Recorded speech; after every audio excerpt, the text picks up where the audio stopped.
Good morning. How are you? I'm up here in Baltimore still. We're at the Johns Hopkins Hospital, and Holly's having some tests. The tests are to decide whether to include or exclude her in a lung transplant. And so what they do is they look for anything that could go wrong to determine the viability, literally, of how she could sustain a transplant. The transplant would not happen in the near future, but if you're not on the list, it doesn't happen at all. So now turning to Washington, I've been very much encouraged by the subpoenas coming out of the Select Committee. And I think that Cheney is one of the driving forces, but I would also assume that Raskin and Schiff are important as well. And the information they're requesting goes to the White House, and it goes to those who are supporting the rioters who are associated with Trump and gang and who were involved. Now, we don't know what's going to happen with the subpoenas, of course, but what we do know is that they're asking the right questions. The real problem here is the strength of the remedies for the House are not as good as if a prosecutor had a grand jury going, which takes me to the next point. Where in the world is Mr. Garland, our Attorney General? This is his job. This is what he should be doing, and he's not. And that's the real problem here, that the function of our Attorney General is to uphold the law, and the pathway to prosecution gets more difficult every day. And so that has to be dealt with. The second thing that's on my mind is the Kabuki theater that's going on the Hill. We have interesting, the Democrats split in the House, and Pelosi only really has a margin of 3 votes to play with, which means basically she's seriously challenged to pass, going under a tree, to pass these bills. And here's the real strategy here. She doesn't want to pass the so-called bipartisan $1 trillion bill unless the Senate passes the $3.5 trillion or whatever compromise is reached. And the S&M team has paralyzed the Senate side, because not only will they not say what terms will they agree to, there are terms that we suspect would also bar their support, including the fact that we would be taxing those who had the benefit of kind of a tax holiday several years ago under the Trump administration. And so now the Republicans don't want to give any of that back. And I think it's true for S&M and Will. That is Sinema and Manchin. That's my shorthand.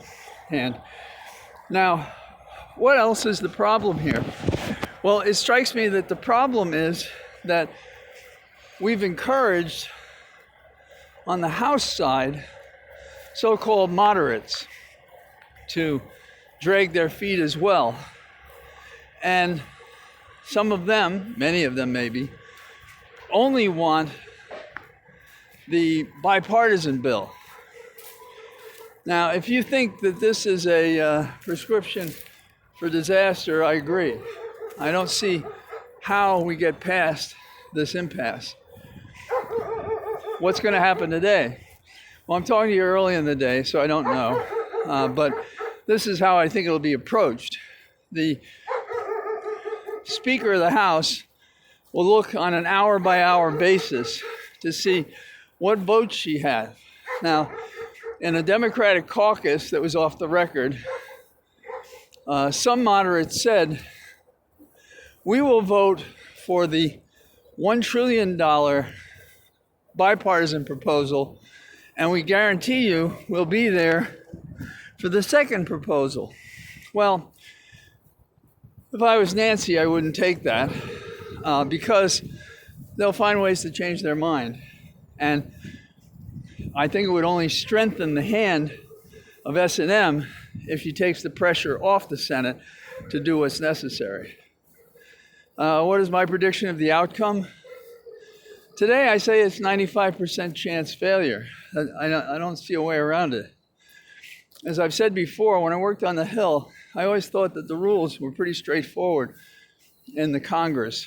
It's interesting, there are many more rules in the House, and legislation goes through there quicker, no matter who's in charge. And the Senate has fewer rules and has the most delays.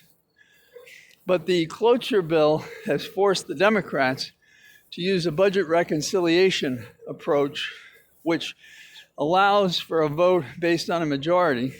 And I've said this before, so I apologize for repeating it.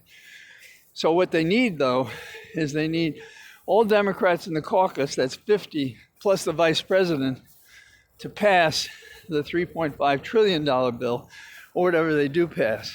Now, Manchin has remained silent about what lower figure would satisfy him, so he can paralyze the game.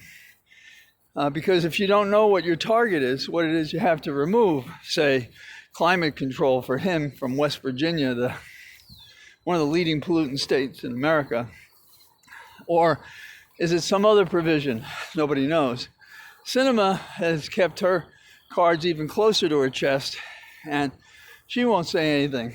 So these two so-called Democrats are preventing so many Americans from getting the relief they need. And keep in mind, I put something up on Twitter the other day in which it showed how low is the standing by almost any economic or financial measure in West Virginia. I'm pretty sure that the poverty level is something like $26,000. That's the median income in West Virginia. So I have kind of a gloomy forecast for what's going to happen in the House and the Senate.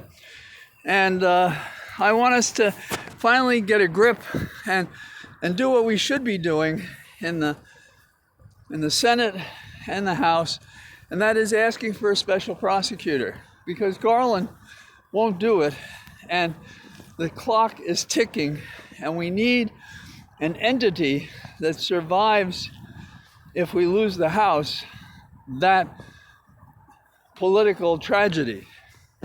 I also think if we do these things right, that we increase the chances of having the voters with us.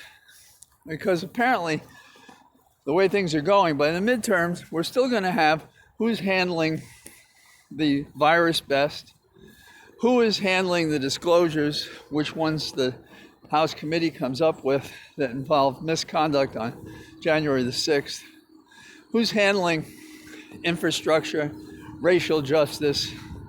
You know, we can go on. All the bills that are subject to the paralysis of the political obstruction of McConnell and company in the Senate and McCarthy in the House. So, I thought I'd talk to you from Baltimore in case the walk is too late when we arrive back in Virginia later today. And thank you for your kind thoughts about Holly's situation. It's much appreciated. All the best. Bye-bye.